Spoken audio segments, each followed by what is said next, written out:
you so much for joining us today on our first episode of the One United podcast. We really appreciate and thank you for joining us today.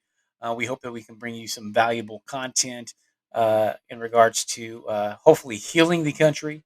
Over the last 20 years, we've seen a tearing of the country, and it's gotten worse over the last maybe 5, 10 years. What we've seen in regards to the political elite, uh, political correctness, identity politics, and all that. We'll kind of dive into those topics as we go throughout the show. But hopefully, what you'll find here is a safe place, although there's no safe place, but a place where you can just talk. We believe that you should seek first to understand one's opinions before shoving your opinion into their face. And if we would just take the time to have some civil conversations and battle on the battlefield of ideas versus the Twitterverse, we'd get a lot more accomplished. The only people um, that are winning because of the great divide are the politicians. We are not Republicans. We are not Democrats. We are Americans first. Um, as the saying goes, out of many, one. And that's how this podcast kind of came to fruition. One United Principles, not politics. Kind of give you a little idea in regards to the format of the show. We have a little bit of a football theme, if you will. We call it First and 10, First Amendment, and 10 minutes segments in regards to covering four topics of the day that we see out in the globe or in the country um, that make you kind of scratch your head. We hope that you find a lot of great content and join us for our daily podcast. And with that, let's get started in the show.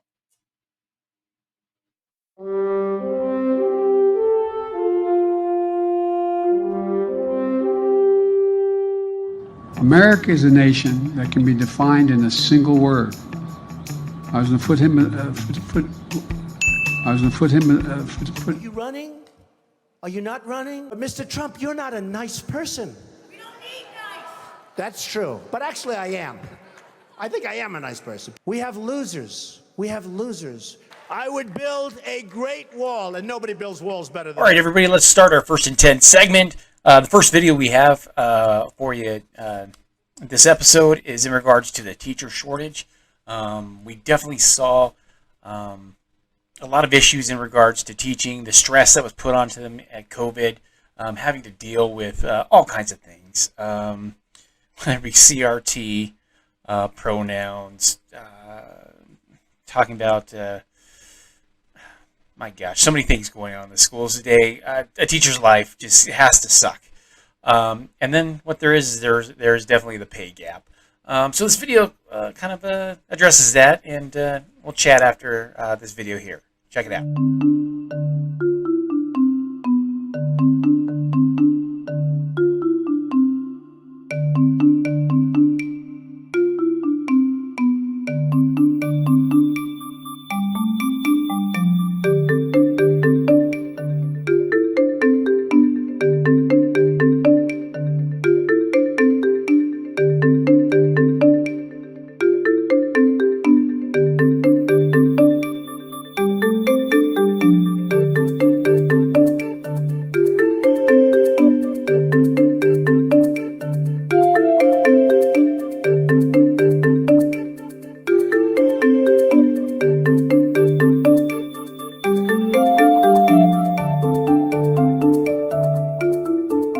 Okay, so as we can kind of see there, um, teachers paid $43,000 a year, leaving to go work for Walmart to make 55. I mean, can't blame them at all.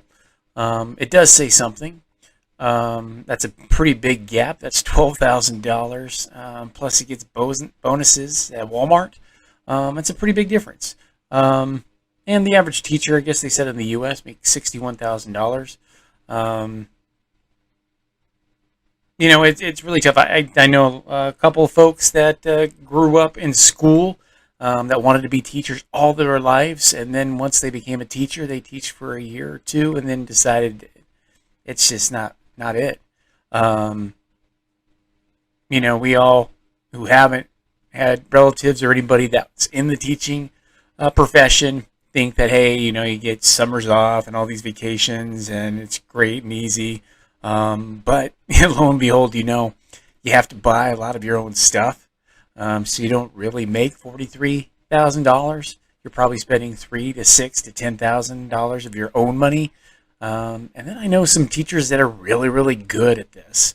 One in particular, she's definitely got the talent and is organized, and it's a passion, right? She's not doing it for the pay.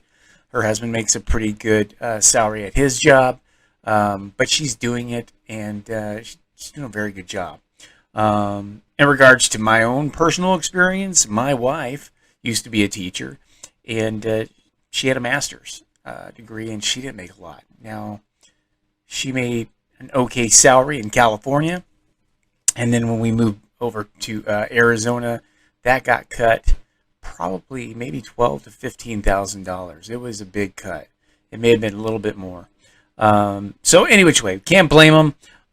There's definitely an issue in regards to teacher pay. It needs to be addressed. I tell you what, I saw the ESSER funds and the CARE Act and things of that sort, all the money that went to the schools, billions and billions and millions of dollars. Just wish they could have helped the teachers out a little bit more. Any which way, comment, anything you have, any input you have on the situation and topic, feel free, put it on down there. We'd love to see it. Okay, for our second topic, we want to give a shout out to Roy Woods Jr. Came up with an interesting idea in regards to car commercials. We all kind of thought this. Let's just jump right into it. We're at the car manufacturers in the auto industry. Stop shooting car commercials in places where there ain't no people. That's not where we drive the car. I do not drive my car over sand dunes. I do not drive my car vertically up a mountain. Bitch, I live in a regular neighborhood. Show the car doing regular neighborhood stuff. And to be honest, you would sell more cars if you just showed your car in a police chase. What better example of what your vehicle can do than somebody running from the law? Cause you know they gonna push that engine. Let's see what this damn V6 can do, bitch. You running from damn 20 years in prison. Look at this car. You want to sell this car? Don't be boring me with no, it's an all-terrain. Show me. It cut through a parking lot. It went over the snow. It went on the freeway. It went back off the freeway. That's a good-ass car. They love to take them pickup truck commercials. They always dropping some shit in the back of a pickup. The old new Hemi 1400 horsepower. Bitch, can I get out of a pit maneuver from the police? Yes or no? Look at the turning radius on that. And that's a Scion. But did they use that to sell us a Scion? No. Yo, and then these car chases be lasting for hours, dog. Hours. 10, 15-hour car chase. I'd be like, damn, that dude got some good-ass gas mileage. What car is that? That's the commercial you need. Ford Bronco is one of the most popular SUVs of all time. You know why the Ford Bronco is so popular? It ain't because of the regular commercials. Gotta love that one. Couple things here. I totally agree with them. The thing that I hate, especially, we see it all the time now on TV and during Christmas. The husband or wife that gives their spouse a car. Who the hell does that? And especially some of these cars, they're $80,000 to $120,000. It's not very realistic. The other thing is, you see these cars just parked or in the driveway of these homes, and these folks are multimillionaires. You look at the kitchen, whether they start the scene in there, and then it pans to the outside of the house. These are easily $1 to $5 to $10 million homes. It's just crazy. But Roy does have a point. Show us exactly what the car can do without breaking the law, hopefully. But I love it. I think it's absolutely head on and right on, and we needed something to laugh on here in the middle of the segment. So leave some comments. Let me know how your thoughts are in regards to some of these commercials or how cars should be marketed, and we'll dip right into all right. For our third segment, we have kind of a banter back and forth between Jean-Pierre and Ducey from Fox News in regards to building of the wall. I don't know. Take a look and Let me know what you think. Why is the Biden administration building a border wall in Arizona? So we are not finishing the wall. We are cleaning up the mess the prior administration left behind in their failed attempt to build a wall. And I just want to be very, very clear here. On day one, we returned the money, the $8 billion the prior administration took from our military. We gave that back to the military for military families, for schools, for bases. That's what that money was being used. That's what it was taken away from. And so again, what we're doing is cleaning up the mess that the prior administration has done. But President Biden, when he was a candidate, said there will not be another foot of wall constructed in my administration. Yeah. So what changed? We are not finishing the wall. If walls work in that part of Arizona, is this the administration trying to get migrants to cross somewhere else, like in Texas? What is the plan? We are not finishing a wall. We are cleaning up the mess that the prior administration made. We are trying to save lives. This is what the prior administration left behind that we are now cleaning up. By finishing the wall, is this? We are not finishing the wall. All right. This is kind of funny to watch this banter go back and forth. Fox News, Ducey has kind of found his groove in regards to, definitely picking on and bantering with Jean-Pierre, the new White House press secretary. She's definitely over her head. Sometimes you feel bad for her. She clearly reads a lot. It reminds me in regards to some of my kids when they did a book report and they don't know the story, so they're kind of just working their way around or just looking straight down at the notes. But what cracks me up here is Ducey does have a good question. Why is the Biden administration now finishing the wall out in Arizona? There's some gaps that weren't necessarily finished, and Biden administration is now doing this. The thing that just drives me nuts, especially about this administration, who just can't say, yeah, we're doing it. The recession, we had our second quarter of non-performance. The administration tried to redefine recession. Okay, the right thing would have been to just say, hey, yeah, we're in recession, everybody, but we're going to get out of it. That would have ended it. But no, the administration has to redefine what a recession is and things of that sort. Now, going back to this wall, Jean-Pierre and the administration, they're not saying at all that they're going to finish Trump's wall. They say they're cleaning up his mess. No, we're not building a wall. We're cleaning up his mess. And just say it. You're finishing the wall. It's crazy. Now, the other thing that's kind of interesting here, she throws out there, hey, the money that we're saving by not doing the wall, we're sending it back to the military, back to schools, back to build and things of that sort, which, sounds great, although I wish they'd just finished the damn wall. I think Congress voted in 2006, back in Bush's era, Bush number 2, by the way, to do the wall, and they never did it.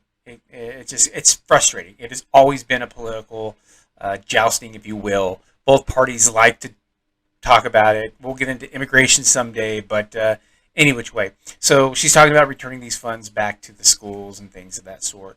There is one catch there. Some of these funds are actually going overseas to build walls for some of our bases and things of that sort. So that's kind of the irony, right? That we can't build a wall here, but we can build a wall in some other country. Doesn't make sense. But anyway, let me know, comment, tell me what you think. Go from there. Okay, everybody, our final fourth clip of the day is in regards to gas prices. Jean-Pierre, the White House press secretary, is going to attempt to make you feel a little bit better. Have one thing at the top, gas prices. Just to provide you all an update on where we are currently with gas prices. We have now been falling for almost 7 straight weeks. As of this morning, gas prices have dropped 81 cents per gallon since their peak in June, as you'll see from the chart to my left here. That means American families who with 2 cars are saving $80 a month. Drivers can now find gas for $3.99 or less at around half of all gas stations across the country, and average gasoline prices have come below $3.99 in 19 states. Putin's war is still putting pressure on global oil supply, but President Biden is taking historic action to mitigate its impacts on American families. He is releasing 1 million barrels of oil a day from the Strategic Petroleum Reserve, which is a historic action that he's taken. All right. In regards to the oil and gas prices, it's definitely been hurting everybody out there. I don't know how you're doing it. I've never seen it this high ever. And so, okay, it went down 81 cents. That's nice and all, but it's still about $4. Actually, out here in Arizona, it's like $4.69. So it's not really helping out too much. It's better than $5.69, but it's definitely not there. What this is a direct result of our energy policy. As soon as Biden moved into the White House, his first executive order was to stop all energy and stop fossil fuels and things of that sort. This is a policy decision. This is completely about that and getting us off of fossil fuels for climate change. I don't understand what these politicians are thinking. You don't just get off. You kind of wean yourself off. If you ask the American public, do they want green energy? Yeah. I mean, yeah, if it works and things of that sort. But solar and wind, we're not there. The electric cars, no way in hell everybody can afford an electric car. Yet we also don't even have the electric grid to handle that. So you can blame it on the war between Russia and Ukraine. But before that, we had this problem, and that was a direct result of the policies of this administration. Now, the last and final thing in regards to this clip, she talks about every day they are using 1 million barrels of our strategic reserve, which pisses me off. Number one, that is meant for military and action if we're ever in a war or some type of crisis in regards to that. That is what it's for. Not to be taken out and sold, by the way, to other countries, which this administration has done. They sold some to China last month, which is insane. It's our oil. The last thing I'll have to say about oil is we should be energy independent. We finally were energy independent. I think it was January 2021, and then it ended.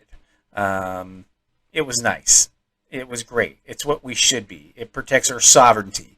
The other thing, if we kept it up, we would have been able to send oil over to Europe and help them out. But no, now they have to, depend on Russia for oil and gas, and it just creates an entire scenario that's just going to hurt the world in general. We need to be energy independent. We need to be a strong country, and it's just a bad policy. Like it or not, you don't like Trump, that policy's right on. And we can wean ourselves off of fossil fuels, but you can't cut it off. You cut it off directly, and farming and cattle. I'm not going to go there. That'll be another show. We're going to end up like Sri Lanka. So, any which way. Hey, thanks for watching the first show. I'll have a wrap up here shortly. Hey, everybody. Want to thank you so much for hanging with us and watching our first episode. We appreciate it. If you can, give us a like and a subscribe.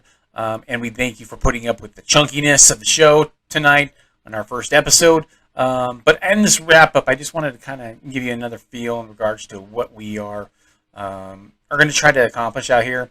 You got to understand, the United States of America is the greatest experiment in the world. We're more united than the media, DC, social media want us to know. We're not red or blue. We're not black or white. We're not left or right privileged. We are all privileged to live in the USA. Americans are the richest 1% in the world. We care about our communities, our faith, family, and each other. So don't let anybody rewrite history either or push you into a box. If there is a box, it should be called American, and that's what we are. We agree on 90% of topics. We are more united than divided. In this short experiment called the USA, we have evolved and made the world a better place. Are we perfect? No, no one is. We're not guilty of our fathers' or our forefathers' sins, but we strive to help each other. So we also give the most charity in the world, and we take care of each other. We help the individual first, and we make a strong community together. Don't just give someone a fish. Teach them to fish and pay it forward. Remember, principles, not politics, out of many, one. United. Thanks again, guys. Have a good night. We'll talk to you later.